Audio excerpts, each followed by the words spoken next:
Well, I'm thrilled to have both of you here. Scott, thanks for making the journey. I can't believe we have the shared history of Hoagie Haven. We might provide that context to people later. An iconic landmark of a spot in Princeton, New Jersey. Nassim, nice to see you. Nice finally to be on that side of the microphone. Yeah, definitely, man. And I thought we would start with just providing a bit of context for listeners as to how the two of you connected. So, Scott, how did the two of you end up meeting? Yeah, so this was the mid-2000s. I was a reporter at the Wall Street Journal. I still am a reporter at the Wall Street Journal.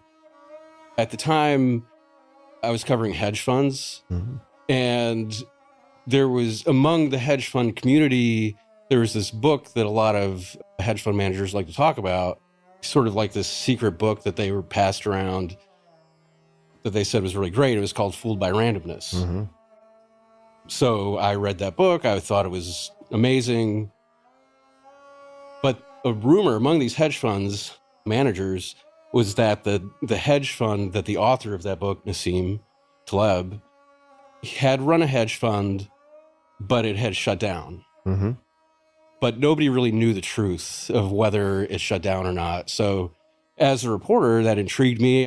I think it was actually Neil Chris, a very well-known quant hedge fund manager, who put us in touch. I talked to Nassim. I got him on the phone, and he said, yeah, we shut down a couple of years ago, but there's a new hedge fund that's starting up by my former colleague, Mark Spitznagel. Maybe you want to write about that. So I had a story that came out in the summer of 2007 that broke the news that Empirica had shut down, at least for the broader public. Also broke the news that a new hedge fund was launching called Universa. Like restart. Similar strategy. And also that the author of Fooled by Randomness had a new book coming out called The Black Swan. Which explained, the transition from the author was trying to transit.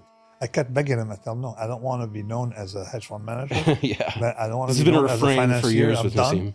And I reframe it, so I don't want to talk to you except if you talk about my ideas. I said, okay, we're going to talk about your ideas. This is why. I was trying. I said, okay, on my grave, I don't want to be known as a trader, but as a scholar.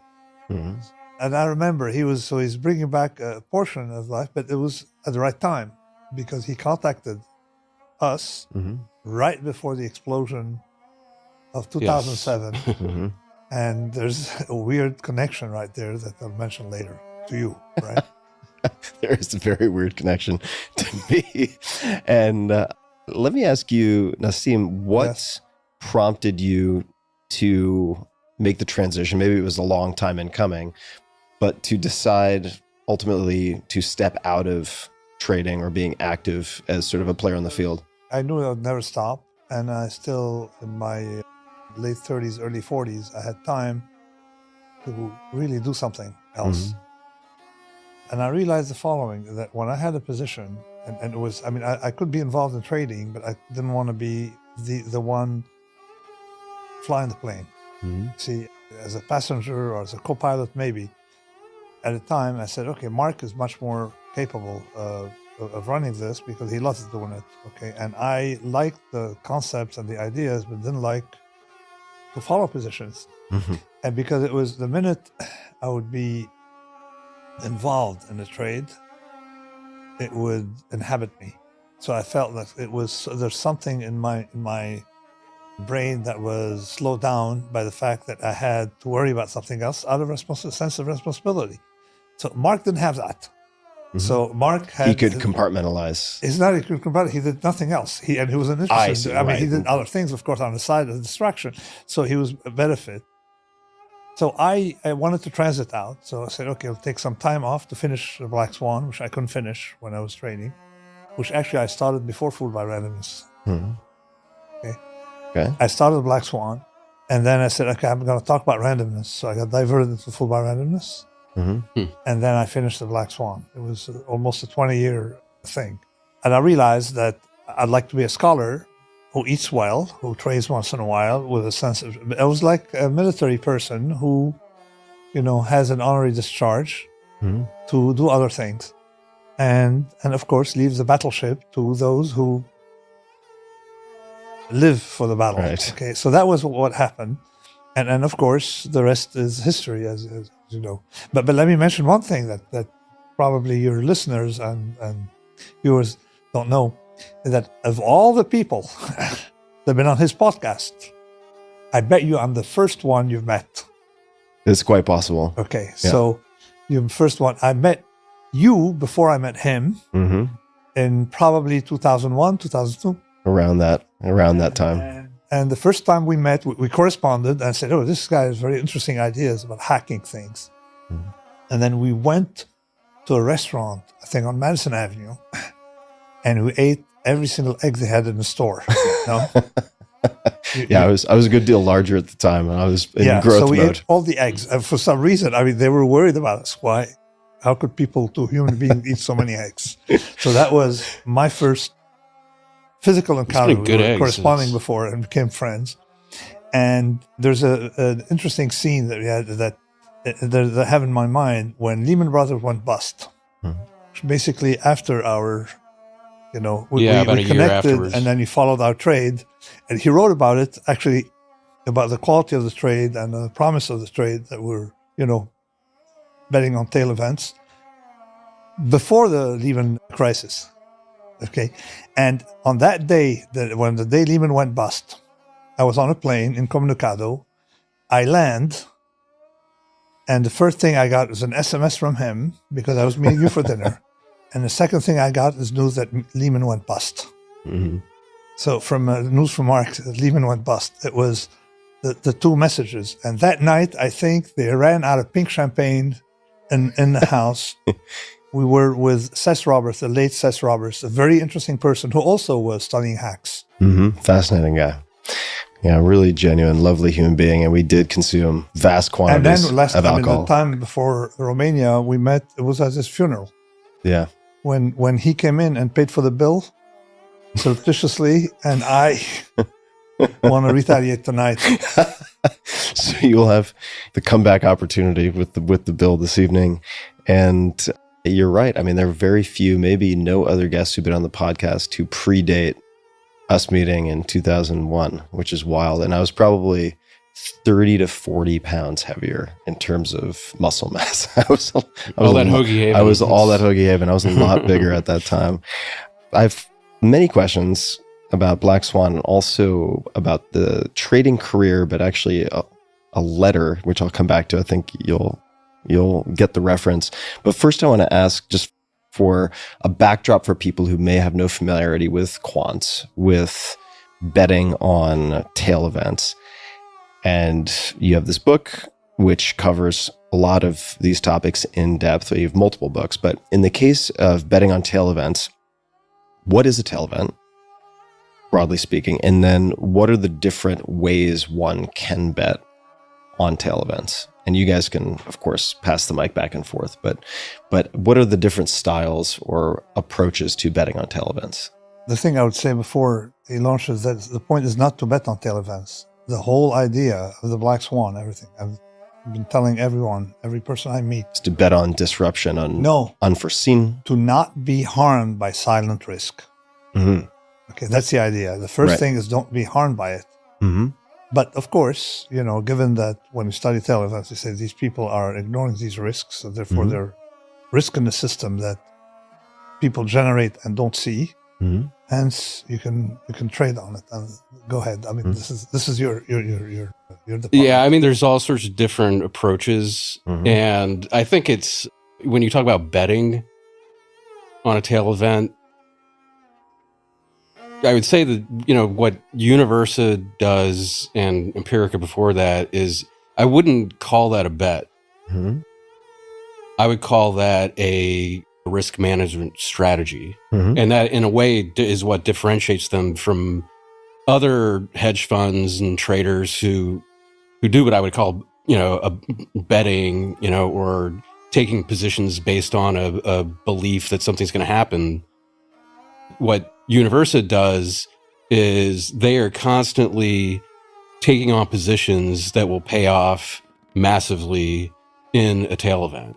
Mhm. So that their clients are constantly protected, and they don't need to make predictions. They never make predictions. It's something that Mark Spitznagel constantly says is that he is shit at forecasting. He's been forecasting, gigantic bear market for decades. He's been right a couple times, but he will admit, okay, I can't predict the timing of it. It's going to happen one of these days. And that's what they provide for their clients, is that constant protection. And they do it by buying far out of the money put options. It's pretty simple. Not easy to implement, I think, which is why you don't see a lot of hedge funds doing this, because they do it. And then they go bust. Yeah, they do it. Or they, what happened to Nassim, it's very stressful because you can go years without making money in that strategy because it's waiting for an extreme event, a very extreme event. Yeah. Their strategy is betting on a 20% decline in the S&P 500 in 1 month, which I think may have happened once or twice. It happened on Black Monday in 1987. In one day. But they don't actually need to have that happen to monetize the strategy. They just need to have a very big decline very rapidly.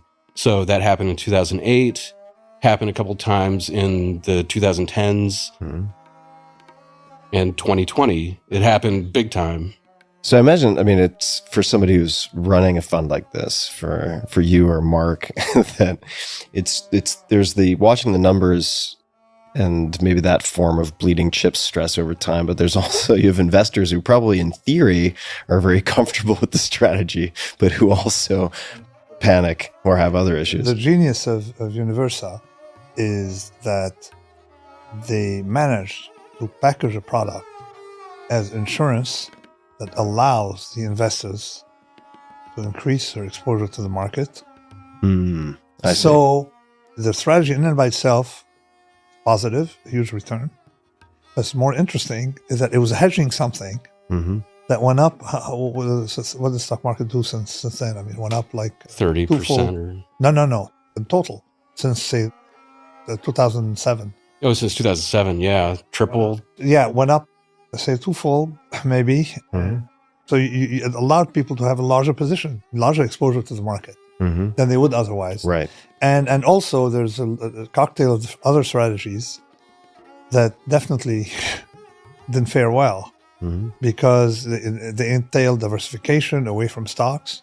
So this one allows you to have stocks. So it's very weird because Mark is always bearish on the market, but he provides people a product that couples very well with a very long stock position. So that was the secret. So given that it's packaged that way, investors tolerated some drawdown, not too much, on the insurance.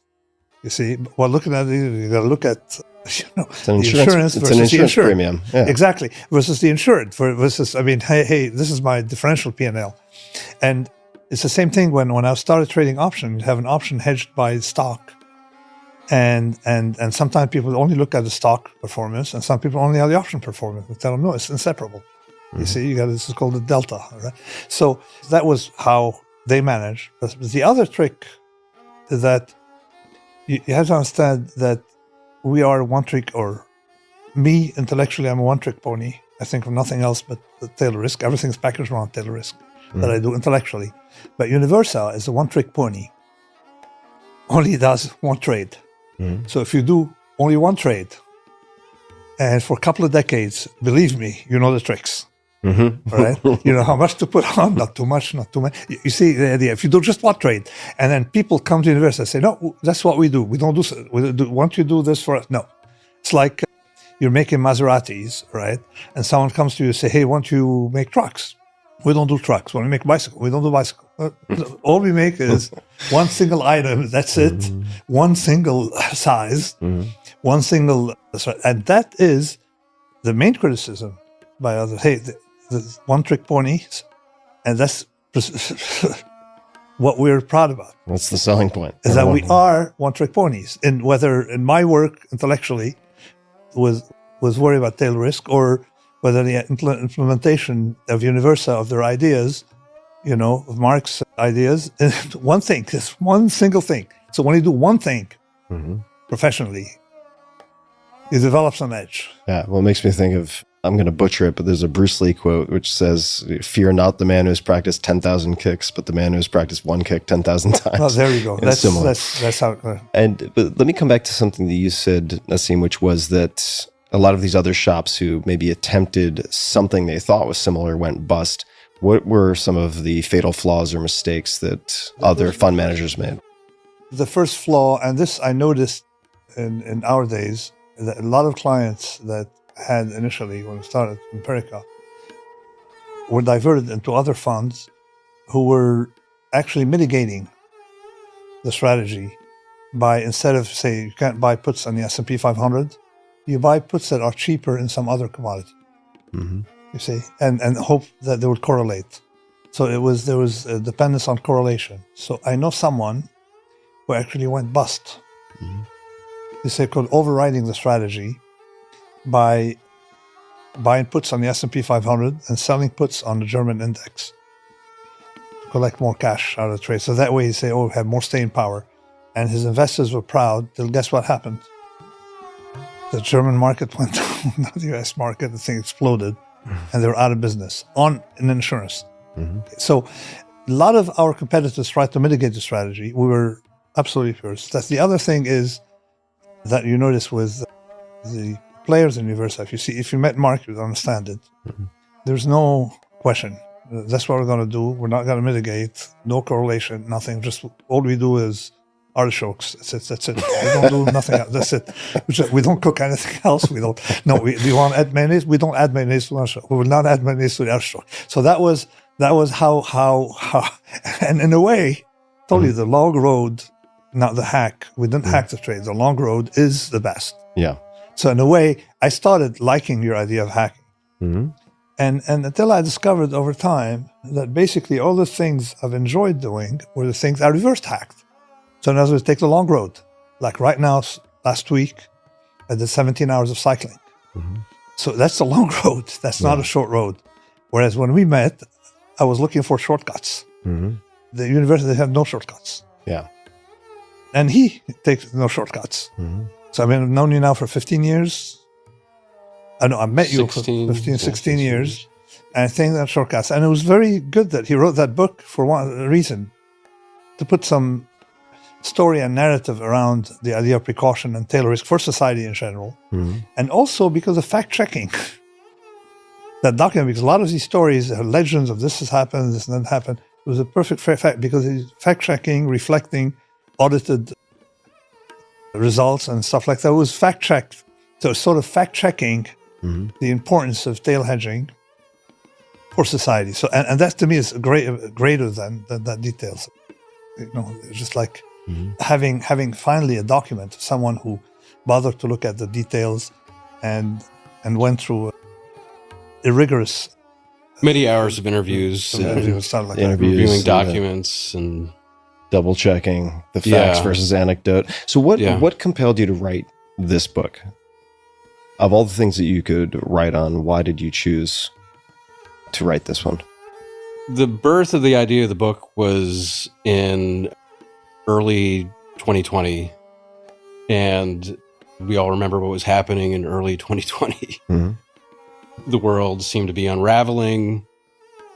You know, we had COVID, we had, protest in the streets, we had extreme political uncertainty in this country, lots of things going on.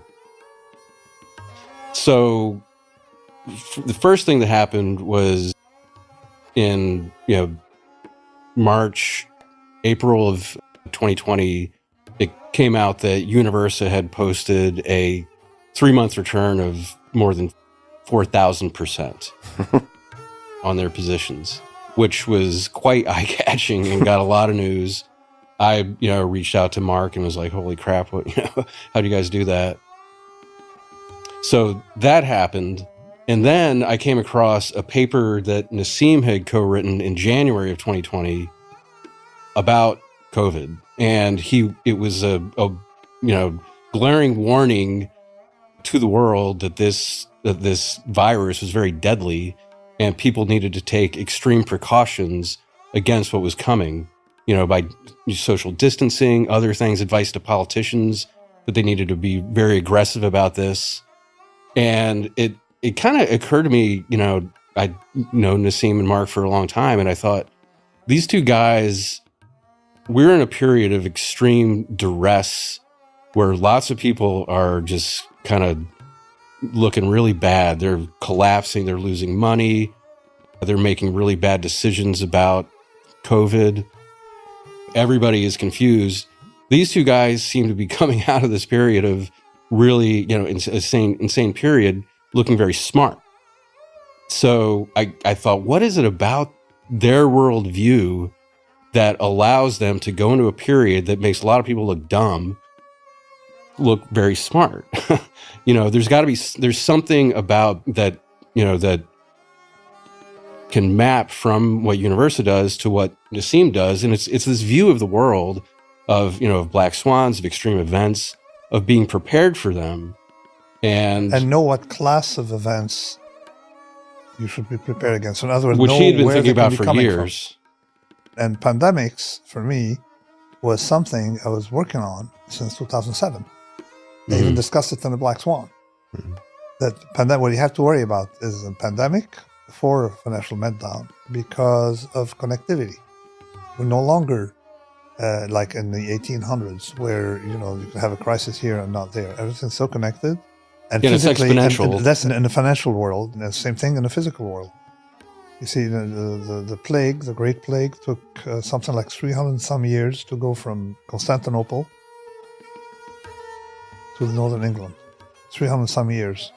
Today, it's just a weekend for the whole thing, to spread the entire planet. Flying on Lufthansa. And Justinian's plague could not come to the Americas. There were no Air France or no ships at the time. And now, visibly, it can't. So what I'm saying is that we are in a different environment. Just like culturally, things can spread. You have the Google effect. The same thing should apply to pandemics.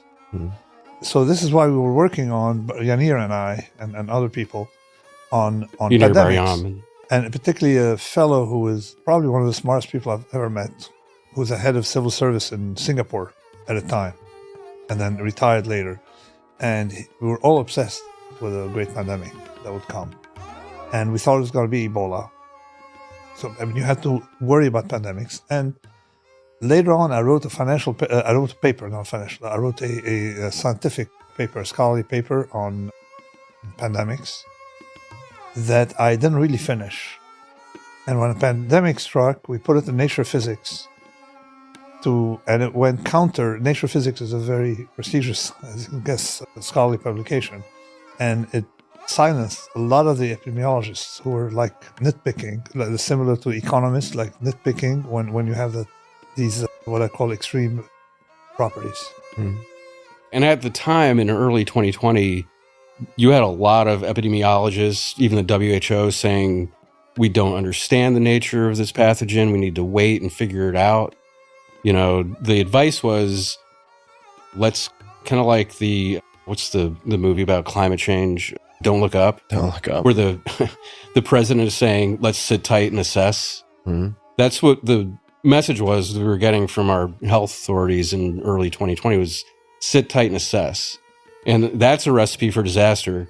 Nassim and his group were saying, take action now. If you wait around to sit tight and assess, you're screwed. Exactly. Because if you must panic early. Panic early. If you must panic now. So like in finance and anything, you get out now. When it was easy, for example, to limit the flights out of Wuhan, you didn't have to do lockdowns. You could do lockouts. And there were methods used by the Ottomans. Ottomans? Yeah, to install the Ottomans and the Austrians had, the world was separate, but they had a lot of traffic, and it went through what they call quarantine spots. So you would go into a sort of hospital that has quarantine, and it's 7 days one way and 9 days the other day. And they would implement that the minute they smelled anything, right? Illness. And they had rules. If you come from India, it's more days. They had these rules. The Ottoman had these rules, and it's not didn't come from the Ottoman. It's a long experience dealing with pandemics and how you stem them by stopping them at the border. These things were called lazarettos. And towns that did not have lazarettos, Venice, of course, they're a maritime power, they had lazarettos, they did very well. But Marseille, France, was decimated because they didn't have lazarettos. The lessons we need to learn repeatedly. We have to learn from history how people handle that. They cut it in the egg. That's it. Yeah. And it's easier to check people at the border. And you don't need to have quarantine. You can just test at the border.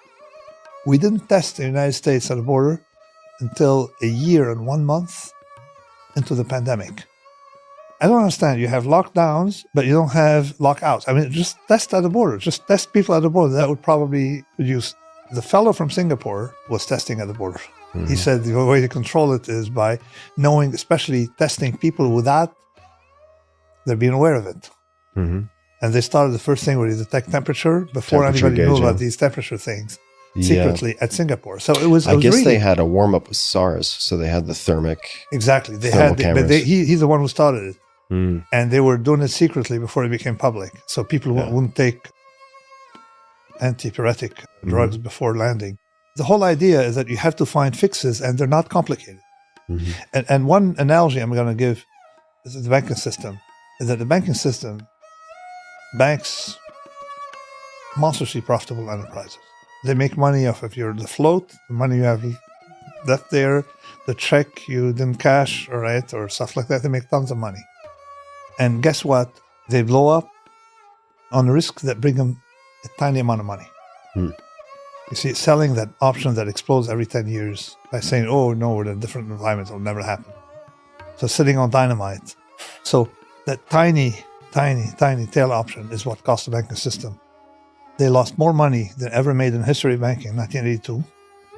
Money center banks, that is, and did the same 2007. Okay, and a business that's hugely profitable except for that tail event. So I'm saying that if you just remove that, banks would do well. It's the same thing in society. If you figure out how to remove that tail risk, sometimes not complicated. Well, let me ask, I'll stand in for the audience and also for myself, and not to throw my audience under the bus, but why don't the banks, what are the incentives or the circumstances that prevent them from taking a certain percentage of their assets and allocating it to something like a Universa so that they are less at risk in that way? They just don't have to do that. They could just avoid some trades. But let me explain to you the dynamics of the bonus system. And this led to my book, Skin in the Game, later on. If you have skin in the game, you're going to worry about blow up because it's your money. If you don't have skin in the game, you're CEO of a company or you're a fund manager, and any kind of financial venture, what is your incentive? Is to print good numbers, because you don't pay for the downside. So you print good numbers. You collect money on the profits. Annual bonus. Bonus. So this I call the incentives. generalized Bob Rubin trade. Generalized Robert Rubin trade. He made $100 million at Citibank or Citicorp, Citi something. Over 10 years, about 10 years, he collected $100 million in compensation. The bank was insolvent in 2008, near insolvent. It weren't for the taxpayer. And it was the last minute. All you had to do is, write an apology letter. We didn't see these events. It was a black swan named after a book by a very, very stubborn man. Okay, so something like that. So that's all you have to do is say, I'm sorry, right? You keep your bonus. Man, I'm you in the don't wrong show business. up to work. So this you can generalize. It's the same thing with supply chain. With a supply chain, a lot of firms concentrated everything on one supplier instead of being diversified. What did that lead to, right? Okay, better bottom line, but what I call pseudo-efficiency, because they're short that option. And it so happened that if their supplier is in Wuhan, guess what? You got a problem, all You right? got problems. But that problem doesn't show in the numbers. It shows after it happens. It's the dark side of optimization. Exactly, what I call pseudo-optimization. Like if you drive a Ferrari 500 kilometers per hour, you're not going to get there faster than if you ride a bicycle. Because odds are you're never going to get there. Nassim, I have a question for you about a letter, and then I have a question for you about personalities, Scott. Temperament may be another way to put it. So is it true that you wrote a resignation letter your first day at a trading job and put it in your desk drawer. I read this on the internet. I don't know if it's true. You can't believe everything you read, but it was from The Guardian, so I thought it might be credible. No, so this is one thing is actually, as I said, I recommend people do that. Ah. I did that, but I wrote that, but not on the day I started. Mm-hmm. But I recommended that people write because you feel relief when you do it. Mm-hmm. Because then you can continue on your job without feeling like someone's controlling you. You've got the gun loaded. The whole idea of Plan B, is solve that problem. So you write the resignation letter and you don't date it. Right? Mm-hmm, yeah. I'm very fascinated by your ways of thinking, the way that you've embraced different philosophies. And you emailed me an aphorism in 2010, and you can correct me if I get any of the wording wrong, but it stuck with me. So this is in 2010. Here's the aphorism or the quote. Robustness is when you care more about the few who like your work than the multitude who hates it. And then in parentheses, artists. Fragility is when you care more about the few who hate your work than the multitude who loves it. And then in quotation marks, politicians. Have you always had that type of robustness or resilience against criticism? Is that something that is inborn?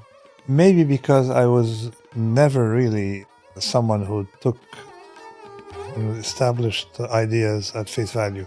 Mm-hmm. So you necessarily have, violate some norms, some thinking norms.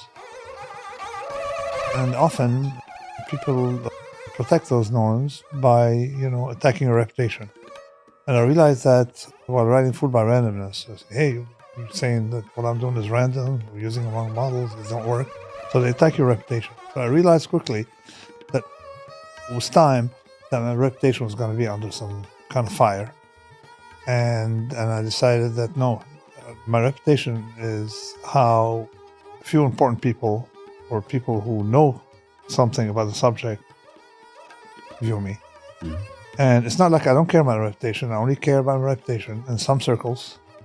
And it was people I can talk to try to explain what it's about.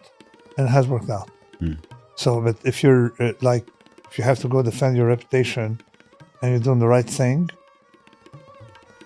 it's too much energy wasted and it's not going to help. Haters are going to hate. Mm-hmm.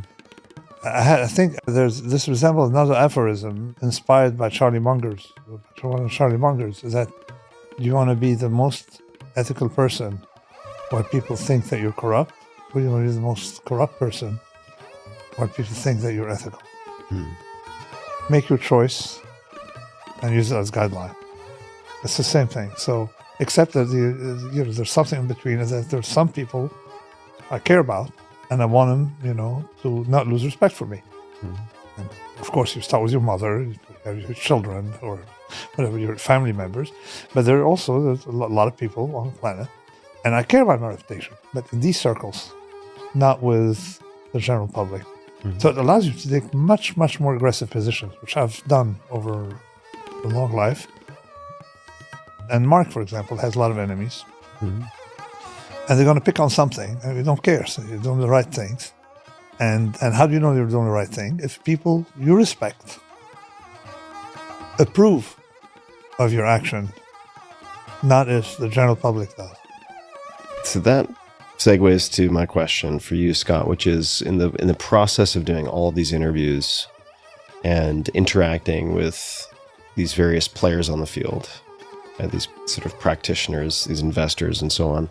Have you identified any patterns that you think, whether nature or nurture, that seem to recur in people who are good at what you describe in the book? I would say, across all three books that I've written, which are generally focused on Wall Street, trading, hedge fund managers, I've met a lot of hedge fund managers over the years. None like this guy, I have to say. We'll probably come back to that. But I'll tell you, I don't want to be identified as a fund manager. Yeah, that's true. It's an identity thing. I would say that's probably why you're not like them.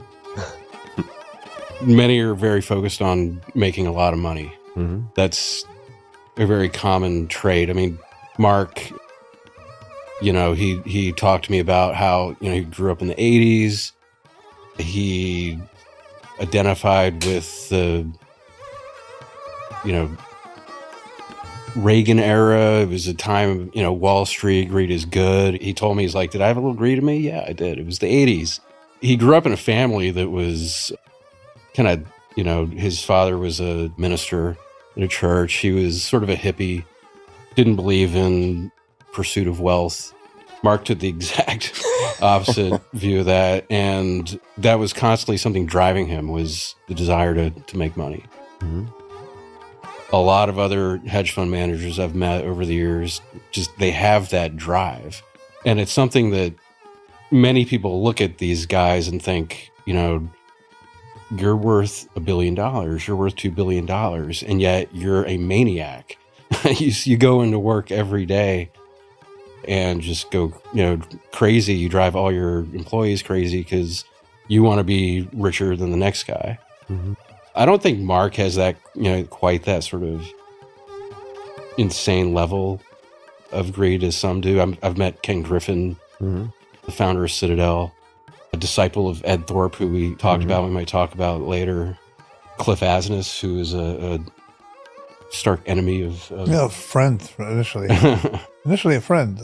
Yeah, and I have to say, Cliff is a nice guy when you meet him. Not a nice guy, but I've had friends who are not nice guys. He's also got a dark side. Also, somebody extremely focused on being wealthy. Very smart. They're all extremely smart, and I think that's in personalities. That's, I think, one of the things that has helped drive my books is these are interesting people. Yeah. A lot of them are mathematicians, scientists. They come out of university with a different expertise in making money, but then they apply that on Wall Street to making money. So it's a combination of, a lot of them, they have to be leaders. They are extremely driven. It baffles me because I'm not like that. I have a degree in English, and I think that's actually why I sympathize with Nassim's writing so much. Is I came out of a tradition that, I love the works of Dostoevsky and existentialism, and one of my favorite books is The Irrational Man. Mm-hmm. And I came into Wall Street and started reading about how there's this belief that people are irrational and the markets are rational and they are predictable because of this. And I thought, that is just crazy. To me, I look at financial markets and I see black swans. I see fear and greed. Mm-hmm. That to me is what drives markets, not rational behavior, rational expectations. Mm-hmm. So what are some of the things that make Nassim different or unique in those you've interacted with? I have some of my own questions and thoughts on this, but I would love to hear yours. Yeah, well, I mean, he mentioned his contrarian nature. It's not a contrarian nature, it's independent. So you're I'll going let to him be answer. in line with it. I mean, people think I'm contrarian.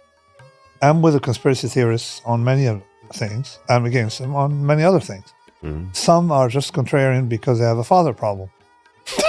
So to me, contrarian is an expletive rather than an attribute. So, but the other thing is, I thought it's not going to be about me. It should be about the idea, the precaution. Mm-hmm. The risk. Well, he's a lot more interested in literature and philosophy and not financial market. That's just this thing that just drives him. He doesn't look at the stock market page, every day like some people do. You have to figure out what people are envious of.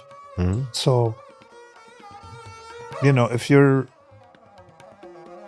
in a hedge fund business and you have $500 million in a bank and someone else has $600 million, you're going to be envious of that person. Mm-hmm. I was always envious of people who had more erudition than me.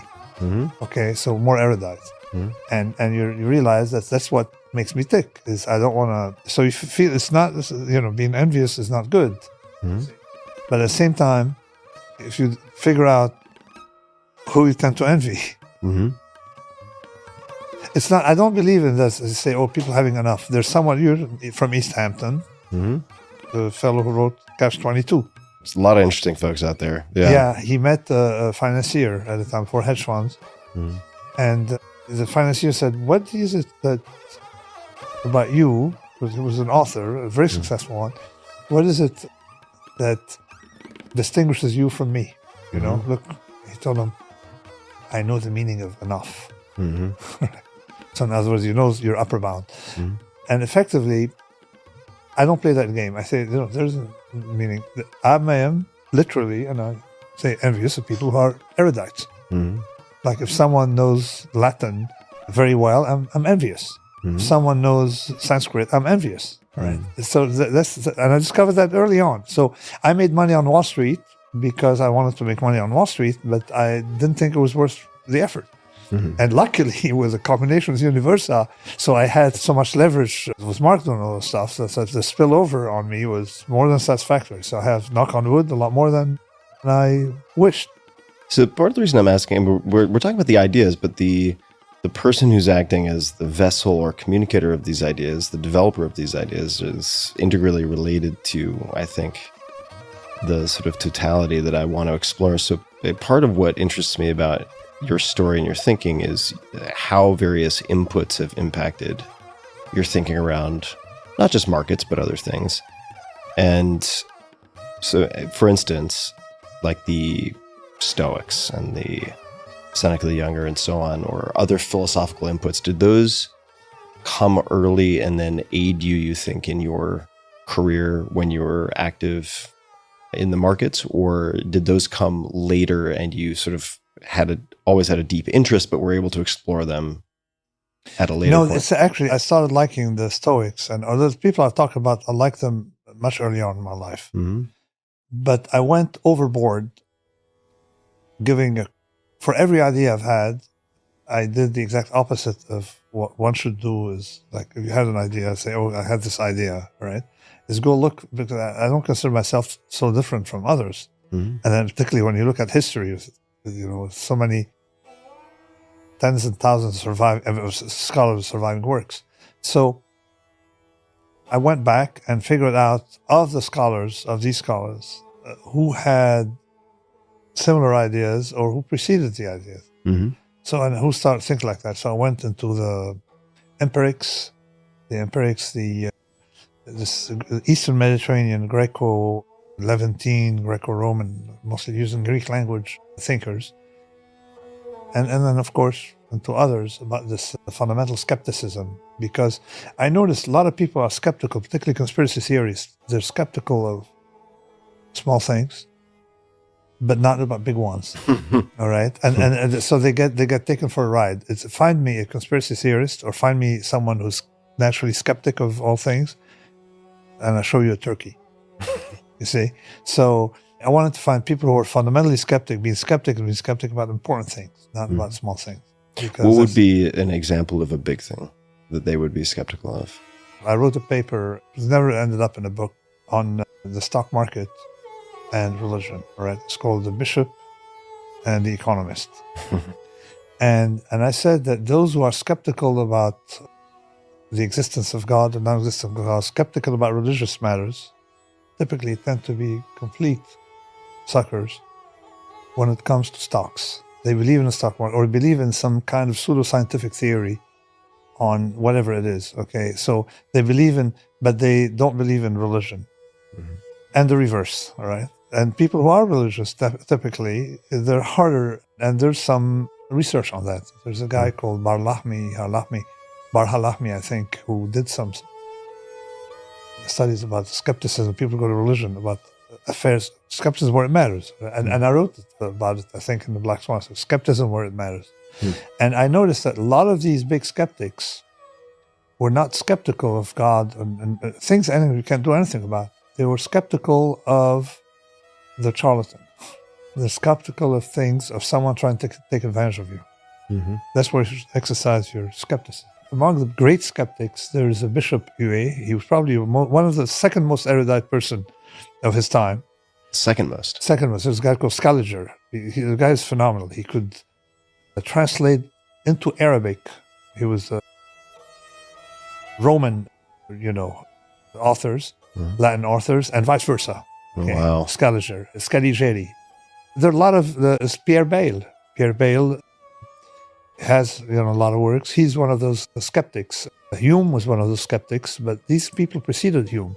Hume is known because he wrote in the language of a country that had a lot of ships and a lot of trade, across the world. But a lot of these ideas came from groups of people in France or among Protestants in France, and what's called the Anaphideists. And of course, originates, in the Levant. And of course, you have the great Al-Ghazal, the Islamic theologian of Iranian origin, who definitely was showing you how all these arguments are weak. It could dismantle arguments. Okay, by showing you could be skeptical about the human arguments about God. Okay, a lot more. I think than Spinoza is coming out of that same Spinoza tradition, very skeptical. He was skeptical about the existence about the text, but that was these people say, okay, transcend these texts, okay, and be skeptical about things that really matter. And there was actually a skeptical school of medicine, practicing medicine. So what? I went back through history. Every time I've had an idea, I would go back and see in history who preceded me. And sure enough, I haven't done enough because every year or so I get a letter from someone. Hey, how come you missed so-and-so? Okay. And sure enough, I go back to the Inserto and I add that person. And this is why it has survived, the 5 books, the Inserto. But we're not here to talk about these 5 books, but this book. Well, we're going to talk about whatever comes up, but I do want to hop over to you, Scott, and maybe discuss something that you had shared with me as a possible bullet in the prep stages for this conversation, which is related to polycrisis and the new age of crisis. What does this refer to? It's the subtitle of my book. Most people have focused on the first part of the subtitle is how Wall Street traders make billions. Second part is in the new age of crisis. And I feel like that hasn't gotten that much attention, but part of, what I'm trying to argue is that we are seeing a magnification of extreme events accelerating and overlapping. There's a economist, Adam Tooze, who's coined a phrase called the polycrisis, in which he says these crises that are happening on a global scale are interacting in ways that the whole becomes greater and worse than the sum of the parts. So you've got pandemics, you've got economic instability, financial crises, climate change, which is a big focus of mine in my daily job at the Journal, which I think is sort of the big one in terms of the ever magnification of crises that we're seeing. We're seeing it in the news every day. And what I wanted to do in the book is look at several of these crises and think about how we should be approaching them in a sort of a risk mitigation standpoint, using ideas from people like Nassim. I think that the central idea was, as I was talking about, the germ of the idea of the book was, can you take ideas that were created on Wall Street for risk mitigation and borrow those and apply those to other forms of risk management? And what Nassim and Mark do is they think about the extreme events and how to protect against them. Nassim co-wrote a paper about this exact issue called the precautionary principle. It's my next question from Nassim. Yeah, it delineates specific categories of risk that you should take the precautionary principle and apply it to. He has some specific ideas, and he can talk about it way better than I can. But, these are things that can be global, that represent systemic risk to humanity, things that can be exponential. Must be fatal or exponential. Yeah, exponential things that have these properties that you need to take extreme precaution and not take that risk. Basically, don't play Russian roulette with these risks. Mm-hmm. And that's kind of how the book was structured, was first looking at the growth of the strategy with Mark and Nassim, and then moving on to these other things that the world is facing, and seeing if we could think about ways to protect against these risks. Something like climate change, you don't really want to mess with that. You know, it's a bit too late. We still have, but there's still lots of things that we can do. That's, I think, the book in a nutshell. I was going to mention earlier when you asked me about the birth of the idea of the book, when I first suggested it to Nassim and Mark, Nassim said, "No way, I'm not, I have no interest in doing that with you." It took a while. And then you were like, "I have these black and white photos. You might want to take a look at it." So how did you convince him to do it? It was warmed down. I think it was more Mark put the screws on. No, let me tell you what happened. I actually don't know. I know that eventually he said extracted the promise from him Uh-huh. to not be portrayed, to mention that I don't self-identify as a finance person. Mm-hmm. Okay. And once he made that promise, okay, said, okay, now we can talk because finance represents a significant part of my life. Yeah. Mm-hmm. But This has been a theme with Nassim ever since I've known him. The identity piece. That he's an identity not a trader. thing. And I thought, I agreed because it's true. It's, you know, he's not been a trader for a long time. Yeah. And it's obvious where his interests are. And I have to ask, so what would it mean or feel like for you to be broadly identified as a finance person, but to think of yourself more as a scholar? I wrote about it in Fooled by Randomness. Okay. George Soros, and I met George Soros, one of the persons on the planet who impressed me the most, one of those. And I realized that George Soros missed his career. He wanted to be a philosopher and a thinker. Okay, he ended up making money and spending too much time in it, and wrote junk articles and books, or at least one book. The Alchemy of Finance. It was not what he wanted out of life. He's a Middle European intellectual who would have liked to be remembered as someone who had ideas. And he envied, of course, Karl Popper, who he claims was his professor, but it was beyond. So I wrote about it in Fooled by Randomness. I said, here's this fellow who is, say, okay, but he also does, to distinguish himself from other financiers, he's also, or has intellectual aims. I said, I don't want to be someone who produces intellectual work and who happens to have had contact with reality thanks to trading and thanks to Mark and the guys. I still have some contact with reality, but I'm not cut for that, and I don't want to be. So when I was writing Fooled by Randomness, it was 2019 that I realized I don't want to be like Soros. Because unlike Buffett and the other people, Soros had an identity crisis. He wants to be known as a philosopher. Okay, he said life took control of him. He didn't. Buffett told me he wanted to write a book. I used to cover him, and I was leaving the journal at the time to write my second book, and he was like, "Oh, I really always wanted to write a book. I never got around to it." So there you go with the Oracle of Omaha. Yeah. he wants to be thought of as an intellectual too, but well, I mean, it's just not the same. But the Sage of Omaha has something that I didn't put in a precautionary principle, but that's probably very inspiring because he understood the asymmetry. If you say no 1,000 times, he says no if he doubts. And that's the precautionary principle. So could you give people the precautionary principle one-on-one, just to back up? Okay, let me ask you. You're Tim Ferriss flying. You go to Mexico. Okay. You go to JFK. And they tell you they have uncertainty about the skills of the pilot. But we think he's good, but there's uncertainty. What do? I do not fly. You're not going to get on that plane. I'm not going to get on that plane. Okay, life is too important for me.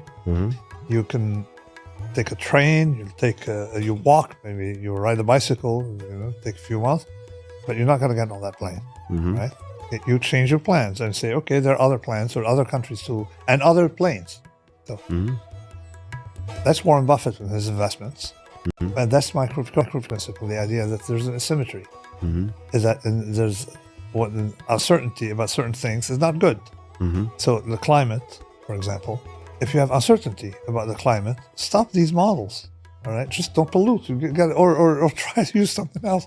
Try to mitigate. So that's the first part of it, and people get it right away when I give them a story of a plane, or I take water. I say, "This is a glass of water on the table.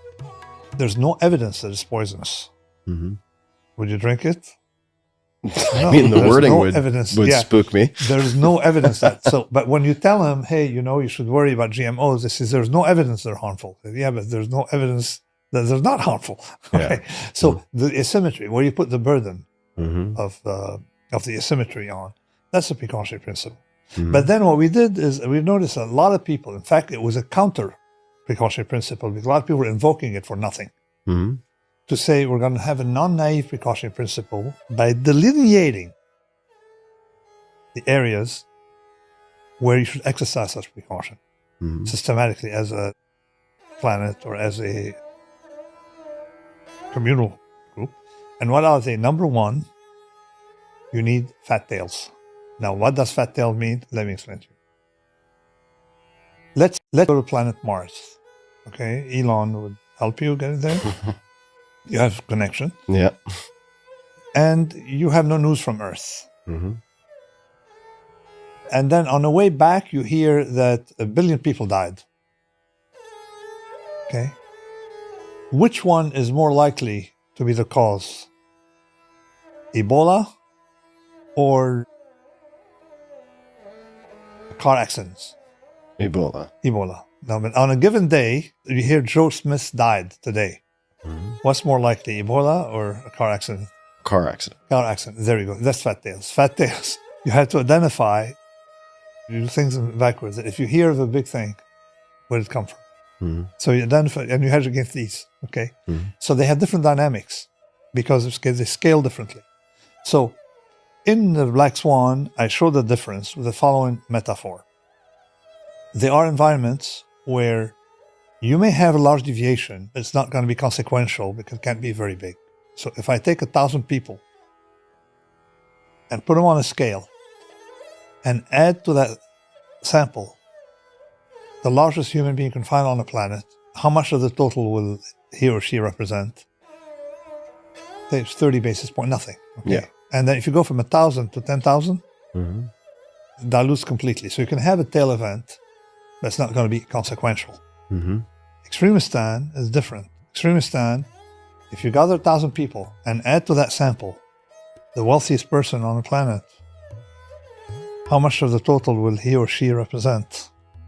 All of it. There'd be a rounding Basically error. I mean, there'd be on average on the planet Earth, all right? There'd be in total, maybe they have 2 or 3 million in total, and then you have 100 and some billion right next to it. So this is where you have to focus on environment that produce these fat tails. And this is what Mark did with Universa. Universa is named after the universal mechanism that generates fat tails. Okay, that was we're in it basically intellectually everything, no details. So you have to identify what produces fat tails in the financial markets and why it's getting thicker. Fat tails means that you have the greatest contribution comes from smallest number of events. So concentration. Like, for example, you have a lot of people, all the wealth come from one person. Well, it so happened that under fat tails, the models that we use for risk management on Wall Street are BS. This is why I have a lot of enemies. This is why I had to myself against reputational damage, all right? So, because all the economists say to me, all their models are based on that. So, what is fat tail? Practically everything in socioeconomic life is fat tail. What is not fat tailed? Number of calories we're going to eat tonight. How many calories can we have in one day tonight? I mean, we can only go for the gold. I'd say we could each down a few thousand calories a piece. 2,000. Yeah. Say I go 3,000 for me, all right? Yeah. I can play with fat and stuff. 3,000. That's nothing. How many calories do I consume a year? Yeah, it's not a single day is going to make a difference. Can you lose all your money in a single day? Yes. There we go. So you have two environments, and they're separable. Mm-hmm. So this is why the universal approach that makes things separable, right? The fact that you can identify what is fat-tailed, Mm-hmm. you identify where models don't work, you can identify where you have to understand, and you have to use more refined tools to figure out stuff. And then also in fatness of tails, number one, pandemics. Mm-hmm. Number two, wars. Pandemics. Close second. Mm. Wars and pandemics. Okay. And so you can use that to prioritize application of the precautionary principle, or Bingo. And let me tell you how. For example, if cancer is thin tails, Mhm. nuclear thin tail. If you can diversify it, it's thin tails. Mhm. If you can have 1,000 nuclear reactors, all right. If you can insure it rather than one, it is thin tail. If you can insure it, it's thin tail. If you can't insure it, non-insurable, fat tails. Mhm. So there are a lot of things that are believed to be very risky, but they're not. Mhm. Like nuclear for me. I mean, not for one of my co-authors, but I'll settle it with him with a beer or some. What's it English? Rupert Reed Rupert is a Reed, yeah. co-author of the, and Of also yeah. a major character in the book. Yeah, He's a very environmentally focused person. He's a leader in Yeah. climate these days, and he told me that's one thing that he disputed. The precautionary principle paper was Nassim, which was written with him first, drinking Single in malt English, scotch single malt scotch in an English pub in somewhere in northern England, in East where Anglia. the portions are like smaller than what they give you for espresso in Italy. You know, the espresso, like you sip them. So so we had to have like 20 again, of them. it's like with you and the eggs, all right? So to go back to the insurable, so we don't have to worry about it. And a very simple example I give that when Ebola started, or later on when COVID started, people were using the arguments, 3,000 Americans die every year drowning in a swimming pool. That was something by a guy called Dr. Phil. Should we shut down pools? At the time, less than 1,000 Americans had died of COVID.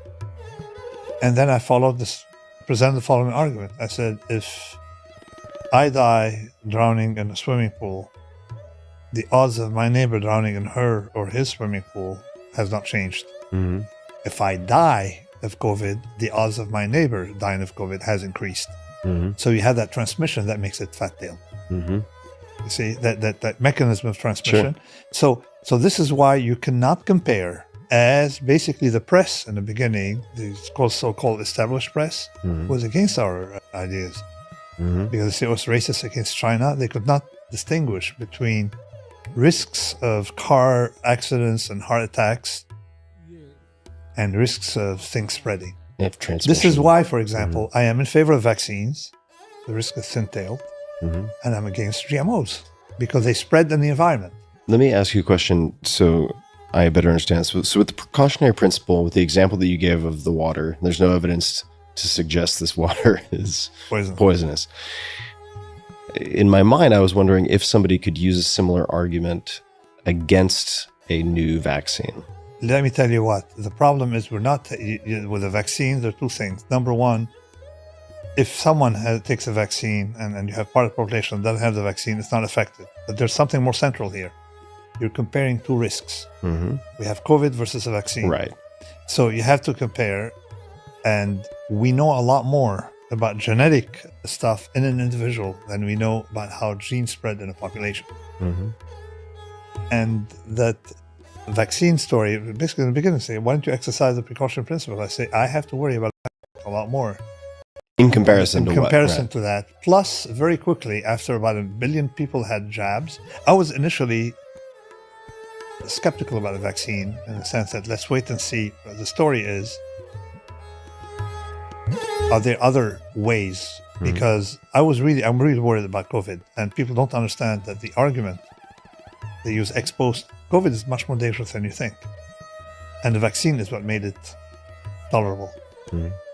So when they had 1 billion jabs, I showed the following thing: that everything that's genetic, the number of mutations to take place to cause a problem, okay, Mhm. they have a variance. And if they have a variance, it's as follows.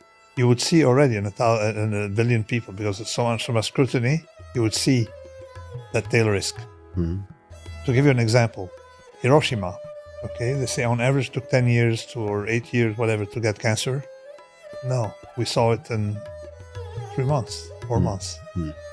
You see, if you focus on the tail, same Kuru takes 10 years on average, the median, to get Kuru from exposure. Mm. But you have... What is Kuru? I don't know. Kuru is mad cow disease. Mm. Things for which we have data of exposure and then only onset of disease. So I looked at the vaccines with all these conspiracy theorists and everything. And said, the focus is enormous and you can see anything. Mm. But it followed that class of risks where you have to have mistakes take place in a genetic or DNA. This is where after 1 billion jabs, I said, okay, I'm going to go for it. Okay. And visibly, the risk is much smaller. So the risk may exist, but it's much smaller than the risk of COVID. And plus, there are a lot of numbers about COVID people weren't aware of.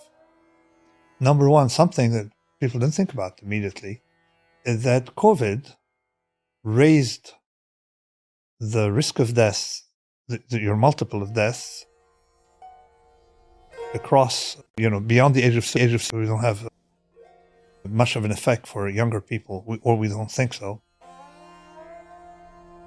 The force of mortality was like all-cause mortality. No, it went up from COVID across the board in the same way. Mm-hmm. So in other words, whether 80%, say for example, you're exposed to COVID, you have 10% chance of mortality, 1.1%, 10% increase in all-cause mortality. Mm-hmm. It's the same for young people. Mm-hmm. So past the age of 30, it's about the same number. So it could be 20% more depending on your exposure. Mm-hmm. So saying it's an old people problem, they were dying as a multiple of their mortality rate. Mm-hmm. So I took the Social Security numbers just to say, okay, it's not my numbers. Social Security number. Look at it. If you're female, 30-year-old, you have 1 in 700 chance of dying. Male, 1 in 400 chance of dying. That goes up by 10%. Mm-hmm. Okay, with COVID. If you're 80 years old, you have 1 in whatever, it goes up by 10%. Or something. The 10% depends on the exposure period. But it was almost flat across the population.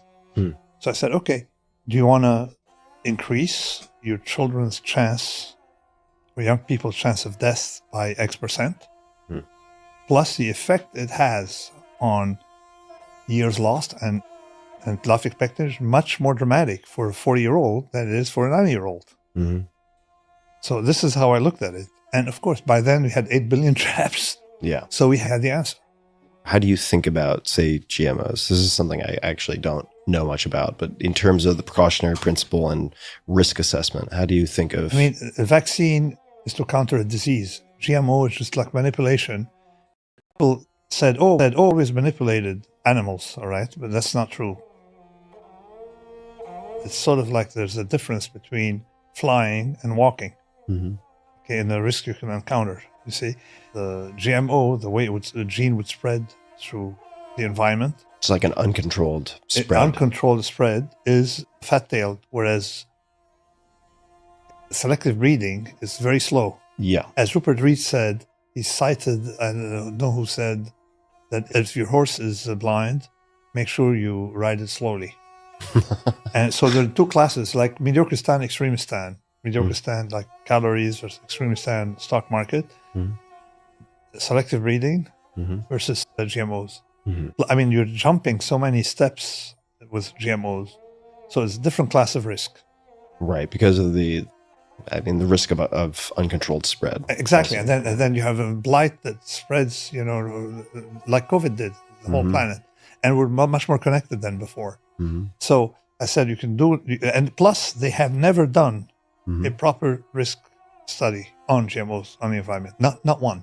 Mm-hmm. They're saying there's no evidence they're harmful. Look, people are eating it. First of all, you have no, I'm a scientist. I like to see randomized control studies. I like to see things.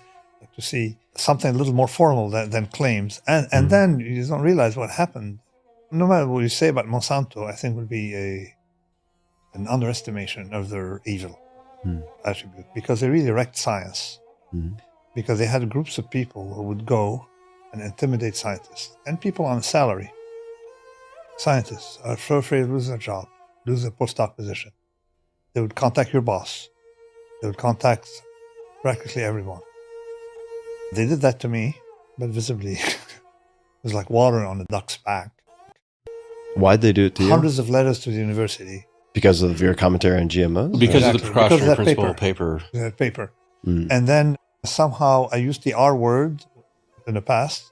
In French, it says like you're a slow thinking person. Okay, The R got word. it. I got it. And then they would have Took me a 15 second. letters from mothers of children with special needs Yeah. who don't like that a professor at NYU would use such a language that's insulting to my. But the point is, when they showed me the letters, like different names, but it was like written almost on the same. Letterhead. Exactly, and the language was the The same. language is so the I same. realized there was a smear campaign. Plus, there are a lot of other things they did, petitions, all kind of thing, and online harassment. But with me, it didn't work. With others, but the people they select for these things Mm-hmm. are usually dumb. But think about it: who would engage in smear campaigning? The brightest person you know? Probably not. Okay, so you can play with them. So what Monsanto did is to cover up for whatever they're doing via intimidation. They disrupted science. Mm. And they made people believe that, hey, no evidence, I'm doing science, this person is confabulator or whatever it's called, the Luddite. Mhm. Yeah, you'd have been against the fire. No, it's not the same thing. Anti-science was a Anti-science, or because science, anti-science. And usually they're never used by scientists. Mhm. And they had a few scientists who knew nothing about risk and probability. So that was, but anyway, we had fun fighting. It was a long fight. But then what happened, they were bought by Bayer, and the Bayer is a little more civilized than Monsanto, and then all that disappeared. So if we zoom out and look at the precautionary principle, how could that be applied on a policy or regulatory level? Like if someone's listening to this and they agree with the premise and they say this makes a lot of sense, how could we implement this on a larger scale level such that we are less vulnerable to, say, the risks that Yes. possible risks? Well, actually, in Europe, the precautionary principle is widely adapted among international agencies and regulatory agencies. I think that the advance that Nassim and his co-writers made on the principle is that it can be kind of fuzzy. So it can be seem to be subjective about how you are applying the principle. I think what they did was create a category grouping which can be used to designate things. And, you could have panels that would look at it using these categories. But I think if it were adapted more widely among regulatory agencies in the United States, just as a principle, as a way to think about certain kinds of risks, Mm-hmm. then it could be more generally applied and useful. Mm-hmm. Like I said, in Europe, they do use it. GMOs are not widely adapted in Europe, and primarily because of the precautionary principle. And they have lobbyists in Europe. They do have Yeah, lobbyists. I know because they all attack me. I mean, so I see them online all the time. Okay. Coming from Europe, Italy, for example, Italy of all places, that place would damage it big time reputationally. If you had GMOs in Italian food in Italy, it had no tourism, but they still have people there trying to sell. Particularly that when you sell GMOs, you also can use more Roundup, which is their secondary effect on the soil. And it's the same people who are producing both, right? Yeah, nice. So one could be an excuse to sell the other. Okay, but And another, to me, one of the really interesting aspects of the precautionary principle is the notion of uncertainty. When you look at climate change, the uncertainty of models has been used as a cudgel by the deniers and by the fossil fuel industry for decades, that there is a level of uncertainty in these predictions. We don't really know how bad it's going to get. We need to sit tight and assess the risks that we're facing. And what they showed is that uncertainty is a reason for taking precaution.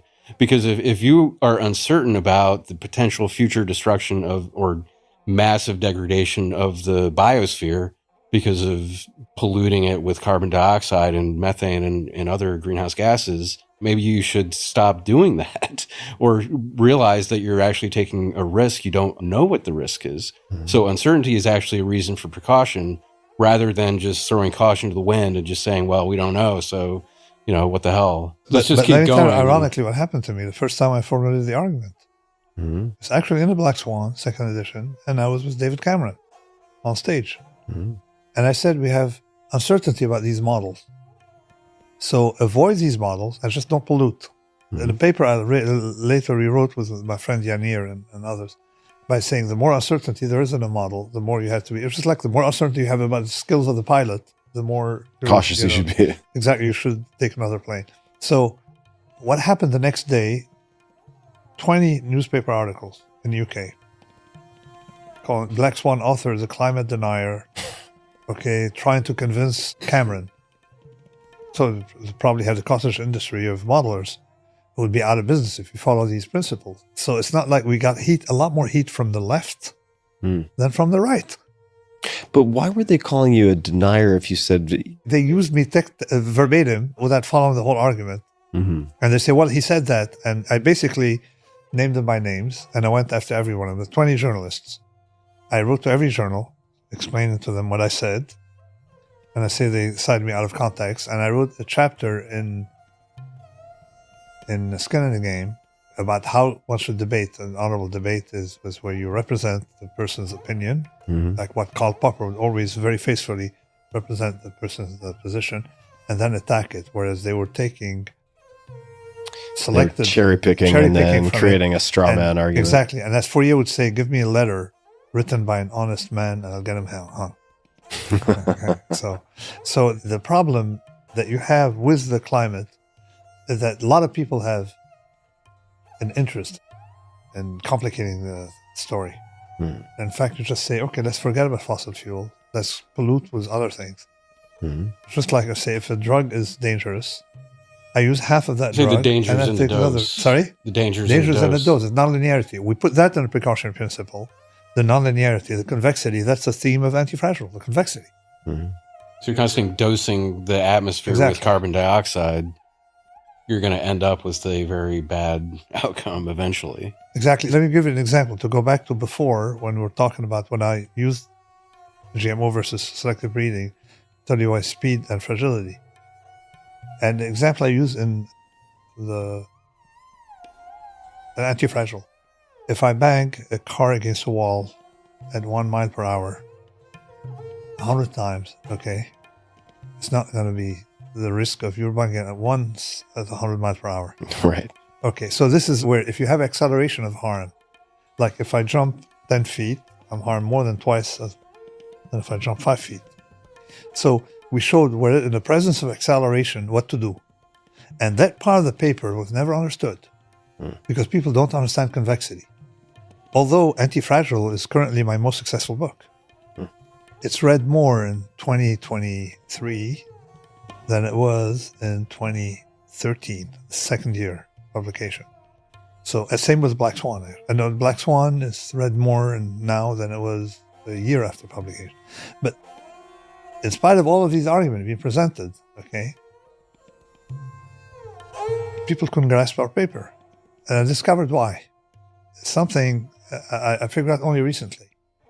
When I talk to young people, 23 to 24, they know exactly what I'm talking about. Their parents are the problem.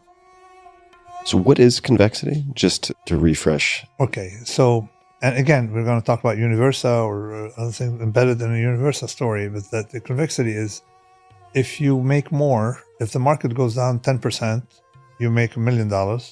If it goes down 20%, you make $10 million, you have convexity. And this is what everything is based on. Well, that general idea, that we'll call it convex. And concave.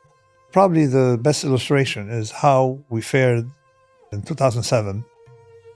And I explained it in the Black Swan, right before it happened. I looked at the risk of Fannie Mae by a deserter who, left Fannie Mae and distributed the risk report. We looked at the risk of Fannie Mae and noticed that if the market, say, an interest rate or risk or mortgage premium or something like that, is increased by 100 basis points, they lost X. 200 basis points, 20 times X. 300 basis points, I said, they're sitting on a barrel of dynamite in the Black Swan. 2007, 5 months later, okay, they started going on, and eventually they lost, the book, $600 billion losses. Okay. Why they said, oh, they reacted to me by saying, oh, we monitor our risk, we have 15 PhDs. Okay, we've got 15 PhDs, 15 trillion PhDs. It's not going to help you with this. So this is convexity on the losses, and we're doing the reverse on the profit side. And there have been a lot of people get upset the way Mark presents the numbers that he writes to his investors. You know, you file with the SEC, all the numbers are available. They tell them, listen, we made 4,000% on your maximum loss. Okay, whereas if you invest in the S&P, you can lose 100% of what you have. So the return you have on that maximum possible potential loss. In other words, when you go to bed in the evening, all you could lose is that much, and how much these options were explosive on their maximum loss. Right? Yeah. So that was the asymmetrical. That was the asymmetry, is 4,000 some percent. But that's not the first time it happened. Nobody noticed. Before the crisis of 1987, there was a Plaza Accord where a bunch of people got together secretly on a Sunday and made an announcement: we're gonna support the currencies against the dollar. The dollar is too expensive. We had a huge move. I was at work. We had a tiny risk. There was an explosion in my P&L. Okay, they brought detectives or inspectors to figure out why the P&L is so large for that so little risk. Because you had your maximum risk, all you could lose is, say, X $1,000, and the P&L exploded. So that's how it works. They couldn't believe it. They couldn't believe it, right? So I decided, okay, I'm going to make a living. Now, when you say exploded, this is in a bad way or a good way? Good way. Yeah. I see. The P&L. Yeah, the P&L was too large for the risk. They say we're supposed to You only said take. your computers couldn't handle the numbers. Right. Yeah, no. So for them, it's like it's high risk, high reward. How are you getting low risk, high reward? No. I mean, They said what I'm hearing? you made too much money. You got to be taking risk. You're hiding something from us. That's what I mean. And the computers would take something like 10 hours at a time to compute the P&L at the end of the P&L. You see, so every time they said, go redo it and stuff like that. And I was frustrated because they couldn't understand it. They couldn't understand it. But this is the same thing happened This to is Mark. the trade that they did for, that's the beginning of the trade that became Empirica Universa. Something like, I remember when I was talking to Mark back in 2008, he would never tell me this now, but I was trying to figure out how they had such incredible returns. And he gave me an example of a trade that they made, and it was, I forget the timing, but it was like a July 2008 S&P 500 put option, betting on a 20% decline in the S&P 500, bought for $2. After the crash, he sold it for $60. That's the kind of convex exponential return that you do not get in any other kind of trading. And you take that $2 option, you magnify it over millions and millions of dollars, you get 4,000% return. Yeah, but they're even more dramatic than $2 and $60. You always look at how people have lost money, because when you read the reports and stories, they hide the losses because nobody's going to write a book on how they lost all this money. It's always invariably the same. There was a story of volume investors, I think. They're selling out of the money options on gold, and they're selling for 5 cents and end up have to buy them for $40. And then there's a Niederhofer story, same story, where he liquidated, and when he blew up, he blew up many times, but one time it blew up, you can see the prices. He sold them for 5-10 cents, and then he had to buy them back, and I was buying them back to $40. That's what I noticed with selling volatility. Selling out of the money, tails, selling rare events. And you don't need a large deviation, just people panic. They pay anything or sometimes they're forced to, because the clearing houses or counterparties cannot handle the risk. They say, we're going to close you out, sorry. And you close out, hey, there's no liquidity. It's like the famous saying, sell everything. And then the clerk, I told you sell everything, why are you not moving? He said, please tell me, to whom, sir? See, Let me ask a question that's been sort of percolating in my mind, and it may not be a good question, but I'm curious. You mentioned Soros, and I don't know that much about Soros. I've never met him, but I want to say Soros is also known as the man who broke the Bank of England, right, or the British pound. So one of my questions is, in this increasingly interconnected world where the equivalent of the Black Plague, whatever that might be, and it could be in pandemic form or otherwise, instead of taking 300 years, is over a weekend in terms of spread, and things are so interdependent. Is there the temptation and the risk of investors catalyzing more crises or different types of crises, not just I don't want to say being spectators, but there's one thing to have an investment methodology that has certain premises and so on that then results in a windfall return at a certain point in time with tail events. But I'm wondering it seems like there are hedge fund managers, I'm not saying this is what you are, there are investors out there and hedge fund managers who take very active roles in companies, let's just say, that they want to take a position, and activist investors and so on. And I'm wondering if investors will be able to do more damage as the world becomes more interconnected. It may not be a good question. I'm just curious. No, it is an excellent question. Do you want to answer it? I think that it's possible. I see the damage coming from, negligence and bad risk taking that ends up, creating a contagion effect. Just the same thing that we saw in not among investors, but like in the banking. Yeah, banking or hedge funds or crypto. I think that financial markets over the past 20 years, and increasingly with electronic trading, are more and more interconnected than ever. And this is something I got in my second book about high frequency trading, is how you could see the potential risk of some giant move in, say, a derivative contract or an index, something overseas, because trading machines are correlating all these assets globally, electronically, at hyperspeeds, microsecond speeds, that you could see something move very rapidly into all sorts of asset classes in a way that is impossible to stop because it's so fast. That could be triggered by a trader, or it could be triggered by a computer just going bananas. Yeah. We have noticed very early on in the 90s a phenomenon that international diversification was no longer diversification. Why? Because of that integration. Globalization did a lot of good things, pulled people out of poverty.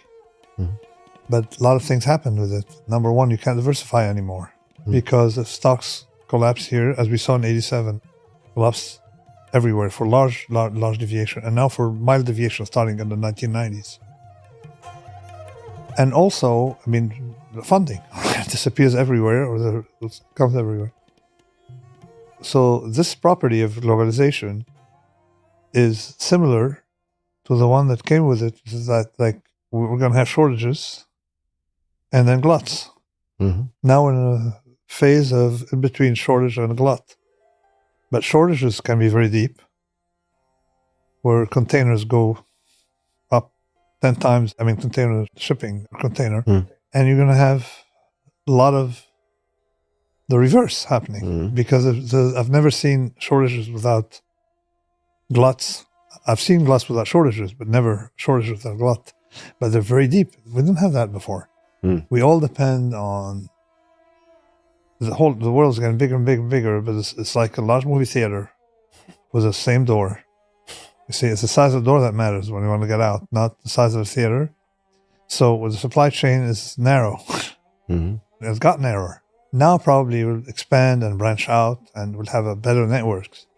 But people will not understand that. This is why people like to sell tail events, because it costs money to diversify your sources of, whatever, and your supply. And it also costs money to hedge tail risk, or you think it costs money.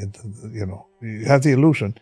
And sure enough, you realize that if a hedge is expensive, think of absence of hedge, how much more expensive it is. Mm-hmm. So what's your perspective on the capacity of investors to catalyze greater risk? Not necessarily the systemic risk-taking, although this is certainly a factor of, say, the banking sector or fill in the blank, but sort of very well-funded investors who are looking for black swan or black swan-like opportunities, their ability to create a self-fulfilling prophecy in a sense. Okay, as I say, predictions are and I'm probably not wording that as well as I should. But as I say, predictions are self-fulfilling, mm-hmm. and they're also self-canceling.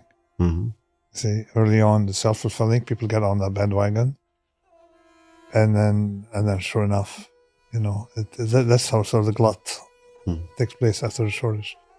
But one thing, that's quite, one should realize with the structure of the world in which we live, is that although history is not an indicator for many things, because we live in times of different connectivity and stuff like that, the rules of what can go wrong are very simple. Mm-hmm.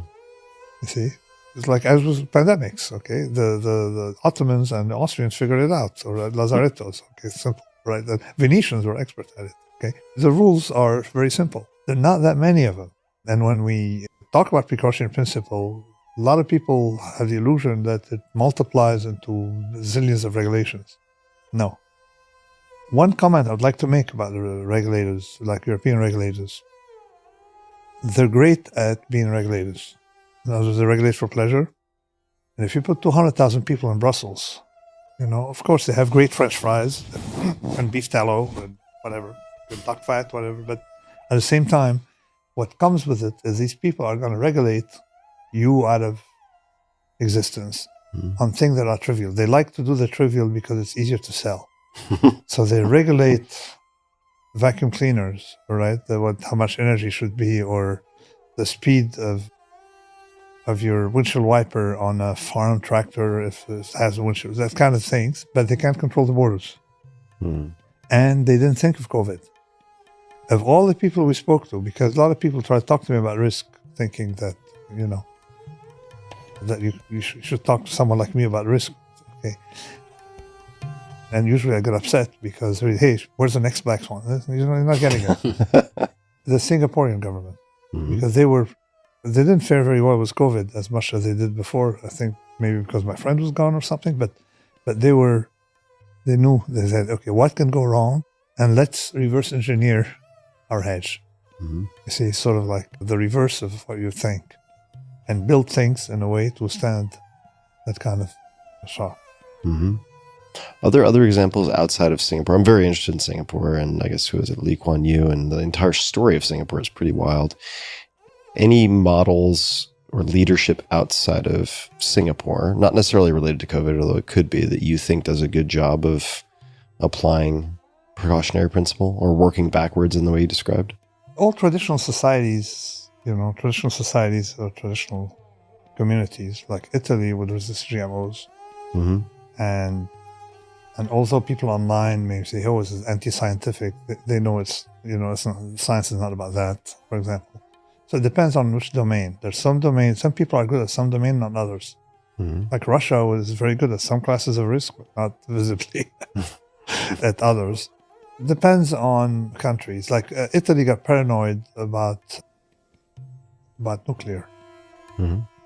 And there's one attribute of our environment that we should realize is the non-trivial effects of propaganda on the mind of people, particularly when it's well organized.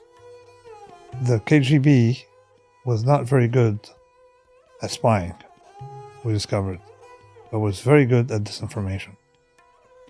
So everybody panicked about the nuclear because they didn't want Reagan to put ballistic missiles in Germany. and they infiltrated. Putin knows something about it when he was in Germany. They infiltrated all these green movements by directing the Greens against the nuclear, for example. So I truly think that we're suffering a lot from this disinformation up to today, when people worry about some risks, not others. Another example of that is Germany with Fukushima. Yeah. That freaked out over something that actually didn't kill people, shut down their entire nuclear program, and in its place opened up a bunch of coal-fired power plants, which is, obviously much more direct risk to humanity than nuclear power plants that don't kill people. The radiation in Chernobyl, I knew that when I was writing The Black Swan. I didn't talk about it because I know it was dicey. Was lower than that in Utah. Mm-hmm. But it's not the point. It's Chernobyl is too big. If you make small reactors, let them blow up. It's not going to go beyond. So what happens if you can, because of convexity, you see, one reactor is vastly more dangerous than 10 small ones, and the 10 small ones are not likely to blow up at the same time. So that's one. I don't know if one reactor. What's the factor? What's the multiplier? But they are nonlinearities. But definitely, when you have a lot of small ones, it can blow up at different times. One thing about our previous conversation, when you say the banking sector, the banking sector is very safe for one reason. It's a utility. With high-paid bankers living around here, you see, have big Soho lofts, $10 million Soho lofts, basically it's a utility. Because they don't let it go under. It's when it's not the one you got to worry about. It's the saving it, again, that you have to worry about. The effect of saving it. Like we saved it in 2008 was what? It was government debt. And it exploded. And then again, in 2020, they bought so much commercial paper, so many things. Again, all these things aimed at saving the financial system, bank-wise, have spillover effects. But they're going to save the bank system because you cannot operate without it. Plus, another thing has happened is that banks used to take a lot of risk. Since 2008, risk has migrated from banks to hedge funds. Now, it's less concentrated, but it still can be concentrated. In what way can that be concentrated? In other words, he has a friend who has a big fund that's larger than a lot of banks. Yeah. You see? You mean Citadel? I'm not mentioning names, right? So you have a lot of big hedge funds, but I guess they can be diversified. Hedge funds have skin in the game. In other words, the owner of the hedge fund has money in it, unlike a bank where you just have the upside, not the downside. Of course, long-term capital management is the counterexample. No, it they is. had skin in the game. Okay, so there's two became things. very systemic. No, it is. The skin in the game is a disincentive, of course, but it also skin in the game is a filter. You see? So where are the people from? Is anybody from long-term capital management still around? Last I heard, John Merriweather was 10 years ago trying to start a hedge fund. There you go. They're gone. So if you can't recover, the skin in the game has fallen effect. The reason you don't see too many crazy drivers is because they're dead. Because you inflict risk on others, but you experience the same risk. So you tend to exit the pool.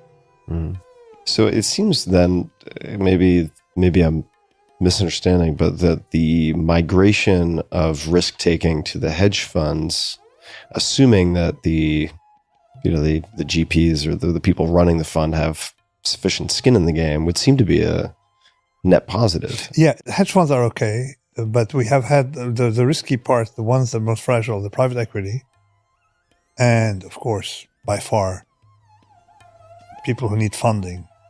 Because I don't know if you realize, but since we had our 3 bottles of champagne, pink champagne, like 4 bottles, whatever, a lot of pink champagne to celebrate Lehman's departure from this town. Since then, we put interest rate at close to 0. So when I was, a student and everything, for me, an investment was something that generates cash flow. So you build something that generates cash flow. So you value cash flow and or residual value at the end. Okay, and so you can tolerate negative cash flow if you're going to get some later on, or if So it was like us, if you discover gold later on. So the business model was cash flow based with a short-term or long-term cash flow. The world has changed, all right, in the funding world. What is the game now is who you're going to sell your company to. I see. So you're talking about startups in this case? Exactly. Startups or a lot of investments. You buy an apartment, you buy a house, you buy a building, you buy something, or you invest in some crazy idea. And someone was contacting me about LLM models, ChatGPT, by saying, "Oh, we have this startup. I'm investing in this startup." And I looked at the rationale, and then he said, "Yeah, I'd be able to sell it within 2 years." I said, "Listen, this is a trap." Okay, so companies, say even Twitter was operating on a following modus. We go to the market, okay, as a cash machine, so you don't even have to generate cash. So basically, everything came from it has Ponzi characteristics. Someone else will buy our company, or we're packaging a company to sell it to someone else. Mm-hmm. Okay, now, that started before the great financial crisis, but it was very moderate. Of course, it took place during the crazy period of the internet bubble and then died. So we had episodes of that effect. But now it's ingrained in people who now for 15 years of low interest rates. You have people in their 40s who have never seen interest rates. And they don't know how to behave. They don't know how to invest. So I think the most fragile part today is not the banks, of course, as we said. And it's not hedge fund, because they're sort of like mature adults, typically. It is those startups and the VCs and venture capitalists. But venture capitalists actually played quite a nasty game, because they cashed out. All of them are rich on companies that never made a penny. You see, I know there's a lot of, think how many billionaires you have in from Silicon Valley, right? Who ever made a penny. It's valuation, baby, as they say. Yeah, there's a lot to that game. I will say also, I think there are going to be tremendous just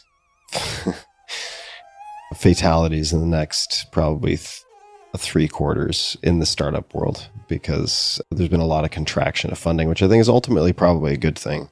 But a lot of these companies are raised. It's not a good thing. It's a necessary thing. Yeah, no, well, right. I mean, it's culling of the herd. So I think we're going to see a lot of. But think about it. This will finally get waiters, because we have shortage of waiters. Okay, we finally will get waiters. I mean, you go to restaurants and they have one waiter for the whole room, and so we get more waiters. We get more people who will help you mow the grass and stuff. I mean, we got a lot of supply. Former startup founders serving you your Negroni. We'll see how it shakes out. I'm curious to see. Nassim, and are there any ideas, concepts you would like to discuss? Is there anything that we've missed? Ed Thorpe. We could always talk about Ed Thorpe. Convexity is at the center of things. So I started writing on convexity, or studying convexity. Between the time we had the eggs in the champagne. The eggs. No, the eggs. The eggs was 2002, 2001, 2002, and since then I had some 80 scientific papers. So my enemies, they don't know how to handle it, because they can't say it's not science.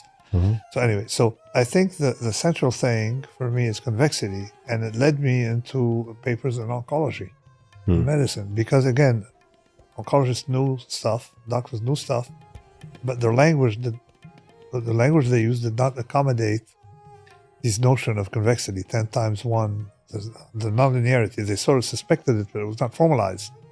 So I just published something in oncology. We did a lot of stuff in epidemiology on tails. So convexity and tails. And convexity is the most important. For example, people don't realize that convexity means you like volatility. Concavity you don't. On the zones where you're convex. And people missed the point that was already mentioned in a paper I wrote before COVID on citing sources for lung ventilators, that if you give someone a dose of 100%, the person may die. But if you give that person 80%, 120%, they have a much higher survival rate. Why? Because they like volatility. Like we like to get things, our system likes to get volatility. Like heart rate variability. Like when I wrote Anti-Fragile, I was writing between 2009 and 2012. Nobody believed in heart rate variability. You see, they thought you need to study heart rate. It's a predictor of death. But so it's the same thing for a lot of things where you have, that's a convexity effect. So that's sort of what I'm focusing on now, is these convex responses, convex stuff applied to fields where, you know, they need to be applied, like medicine. And the same thing with nutrition. But nutrition figured out early on intermittent fasting. Well, it's a convexity thing. Instead of having a dose throughout the day, you have it, and it's a different response. But there's a limit, you see. You'd rather have your calories, a concentration limit. You'd rather have your calories, you know, once a day is okay. Once a week, not so sure, you see. So there's an optimum thing. It's the same thing can be generalized to other things. This is what I'm working on. And it's taken me a while.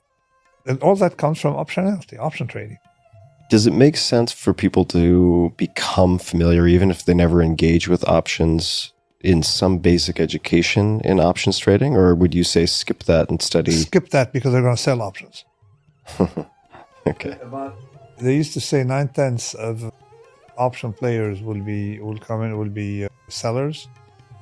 I think it's 99 out of 100. It's so appealing because someone's going to give them the story. You sell options, you have steady income. There's nothing people like more than steady income. And the reason Mark is in business, because he's the only person I know who doesn't care about having the psychological prop up of having steady income. Because everybody else has a steady income, they would debase the trade to have a steady income.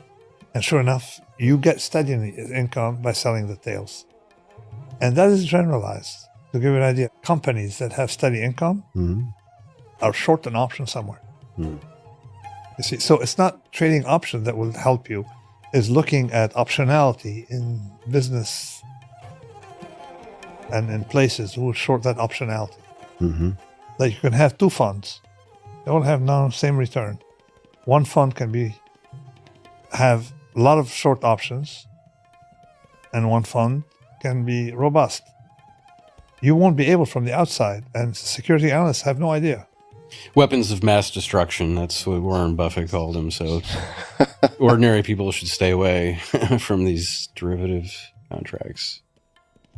And it's one of the things that I had to deal with this book with my editor and, you know, and people who've interviewed me since then, is everybody wants to know how to do the Universitrade. You know, mom and pop, how does mom and pop protect themselves against these things? Because in the book I warn, these downturns are very bad for your portfolio. These are things that kill you. You know, if you go down 40, 50%, this is something that Mark talks a lot about. You lose 50% to get back to where you were before it happened. You have to make 100%. So these are the things that you really want to protect yourself against. And my editor was like, well, you know, he wanted to know for his own, because he was getting scared. How does an ordinary person do this? How do they protect themselves against these big events? My answer is an ordinary person should focus on her or his business. A dentist should focus on dentistry, not trading gold. See, I mean, my experience, you see people whose business is not the finance, and they think that they've got to make money out of their checking account. So what happens is they have so much scrutiny by their own business. Say they run a bakery, they know the suppliers, this guy pays, this guy, they know all the risks. And then they blindly put their money into something they have no idea what's going on. Okay? So this is where the sucker, you know what I'm saying, is domain dependent. Some people are skeptical in one area, but don't transfer it to stock market. It's the same thing. So there's something about the stock market, particularly with the weakness of religion, that makes people believe in stories of returns, but not believe in theological arguments that we've had for 2,000 years. So it's the same thing. It's that sucker and I tell people, listen, what do you do? Oh, I have a bakery. Focus on baking and use your money to preserve. That's not your business. So this is what you tell a pop and mom. You don't tell them how to do Universitrade. You tell them they can't do it. Yeah. That's the problem. Well, I mean, I get the, you know, after being in Silicon Valley for 17 years and having some pretty good luck with startups, I get the question of like, how can I invest in early stage startups? I'm like, don't. Yeah. Do not Exactly. under any circumstances do that. It's like, unless you're living in the middle of the switch box and you're dedicating your time to that, do not Yeah. do it. 'cause- Unless you're a trader, don't trade. yeah. Unless you're a baker, don't bake.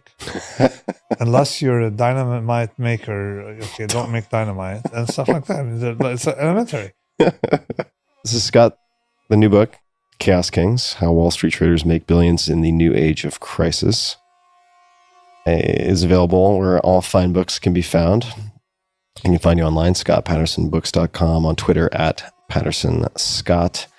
And Nassim, where would you like people to engage with you if they engage with you or with your books, understanding that you have begun work on these various, I suppose, parts of your multi-part essay at different points in time? Is there a place where you would suggest people engage with your work first? I suppose it depends on their orientation. I think Fooled by Randomness is the one that people like Mhm. the most. The Black Swan, what they cite the most. And Anti-Fragile is the one they misuse the most. Misuse? Misuse, yeah, because they say, oh, yeah, the virus, you get stronger. What doesn't kill you make you stronger. I know, but what kills you doesn't make you stronger. I mean, they're not getting it right. Like the first thing to be fragile, to be anti-fragile, is first you have to eliminate fragilities. Mhm. You see, that's the first rule. You eliminate, you tell risk, you don't open it up. So I don't know, but I would say Fooled by Randomness is a good start. Mhm. Or if you're a lawyer, skin in the game. Mhm. I have no idea because I'm not thinking in terms of my past books. I'm thinking about the book I'm writing now. Yeah, what are you working on now? If you can Well, say. two things. There's a technical insert to second volume, which is all scientific papers around these points. And I'm working now on a book that is pretty much like structured like an ancient Roman Latin treatise, Latin language treatise. Okay, with questions and stuff like that. Mhm. And it's liberating to be able to write without having the narrative, Mhm. just boom, point blank. And in it, I cover all these points. Mhm. Question: what is convexity? What is so? And I've decided to do all of that in one book, and it's going to be called Principia. For example, why the risk of an individual, Mhm. getting this is doesn't translate into a collective risk in the same way.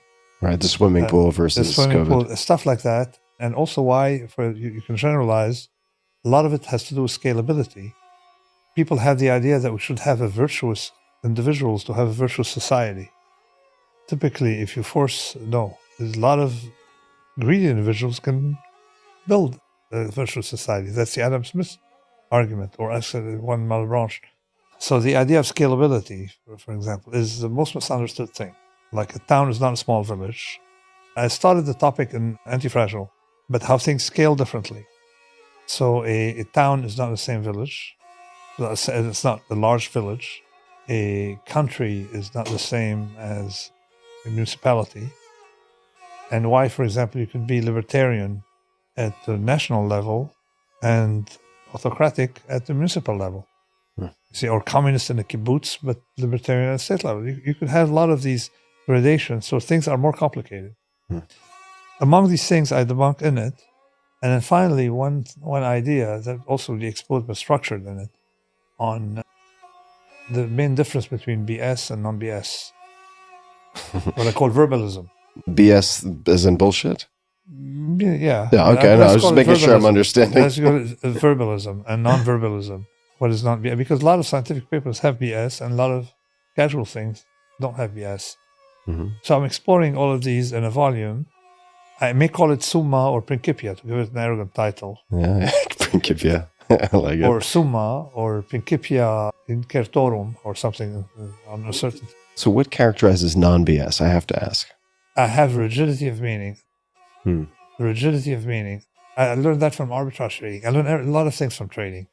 And arbitrage trading, the law of one price, is like if you combine things, they should have the same price here, Singapore, or downtown, uptown combination. That you should have no arbitrage. I can't really buy. I used to do arbitrage. I started doing arbitrages like I'd buy an option with this converted to a cross and end up with something cheaper than some other one I would short, and then you get it. So you should not have a law of one price. I say rigidity of meaning. So no matter whatever words you use, always refer to the same thing. Mm-hmm. That's what my criterion of rigidity is. In it, by the way, I cite you in my new book. Well, hopefully it's a good citation. What you call bigoteering. Mm-hmm. Oh, yeah. Okay, yeah. so in other words, I have a so-called retrospective bigoteering. I have one section is on scalability, and one section is on the passage of time, how we don't get time right. And in it, I explain why, for example, it is improper to blame someone retrospectively for values we have today what we didn't have then. Yeah. You see, it's like, for example, Aristotle, he was, a male chauvinist. I say, okay, it is wrong. Yeah, we know now, but he didn't know. You see, he didn't know. It's just like saying, okay, why don't we blame him for not using a computer? Okay, there's no computer at the time. So you got to look at these terms. You should not flow back values backwards. Mm-hmm. But effectively, the Talmud, which I've been studying for a while, had a lot of things on it. And I'm going to tell you what it has on it. That it says. So, for example, they say Noah was virtuous for his day. But someone pointed out to me in the Talmud, because I got a lot of Twitter is very helpful. Mm-hmm. I like these ancient texts to see how they would judge their own. Mm-hmm. You see, like effectively, when in the 18th century, they had different values than the 15th century. And how did they judge them? And at the same time, wise people know that, hey, it was not part of the customs at the time. How did you decide specifically on the Talmud? Because that's not your upbringing. Okay, no, it's because I like Aramaic, which is closer to my native language, which is the Levantine dialect, Aramaic. And then started having interaction on Twitter with people who are Talmudic scholars. Based on the interest in the language. No, my interest in language, I have interest in ancient languages more than interest in ideas. But I'm poor with languages. So it's not taken me anywhere except exploring text. And I'm enjoying, the stuff. So you could have a collection of ancient wisdom in the Talmud, embedded in the Talmud, that is very interesting because it explains, it's monumental work. I'm just wondering, I guess, in addition to or amongst the different sacred texts or scriptures that you could study, why that stands out.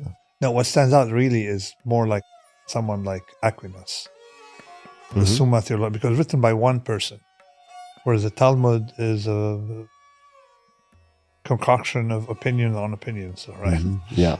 So, but I like the Talmud only because I have the privilege of understanding Semitic languages.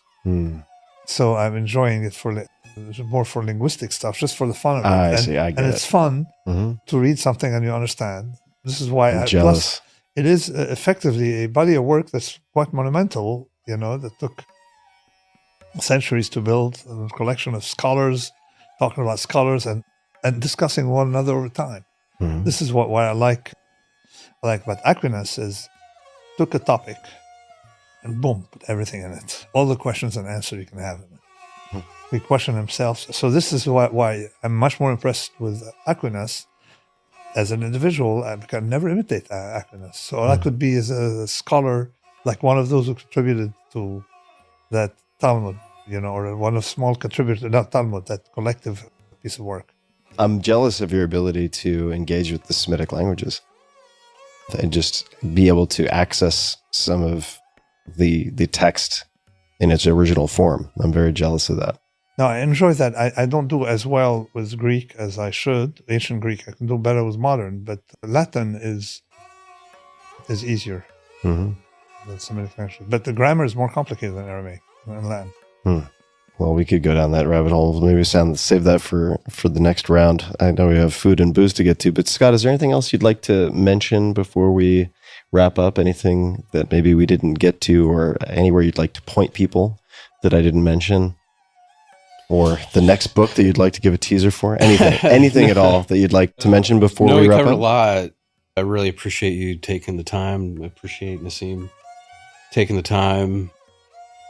I don't know about my next book. I'm right now just completely immersed in this climate world and last year, the Biden administration passed the Inflation Reduction Act, which has nothing to do with inflation, but that thing is sending shockwaves through the climate technology world in ways that's just, it's kind of mind blowing. And it's changed the game for America, at least, in its attempt to catch up with what China started more than 10 years ago to develop these technologies. But it's going to take a while.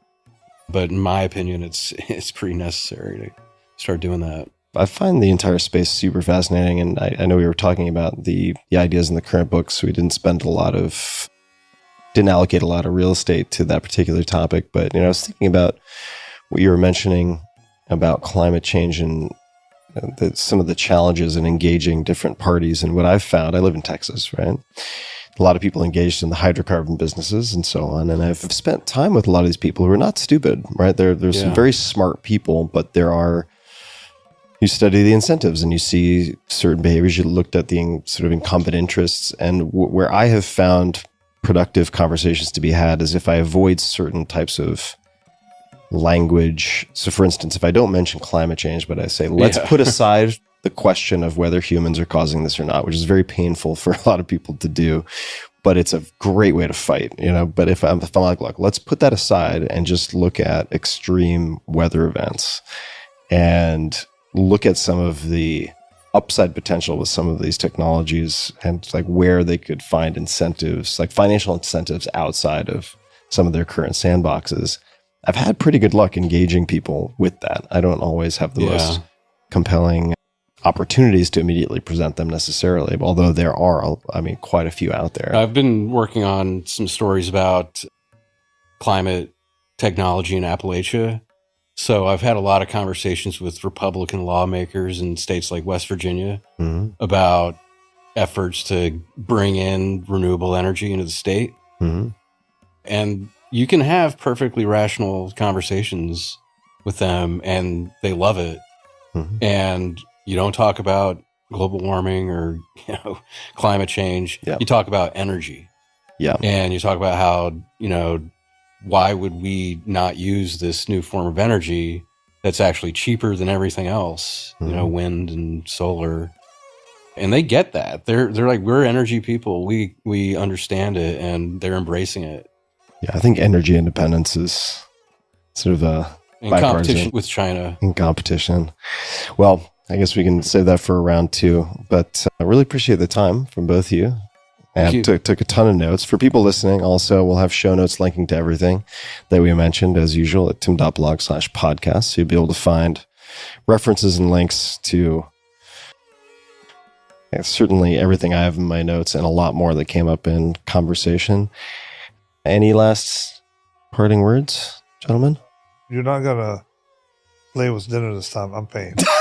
Okay, agreed. Last time, no games. Last time he went and paid. Right. No games. I won't skulk off and surreptitiously pay for anything. So on that note, off to dinner we go. And thank you very much, guys. And to everybody listening, thanks.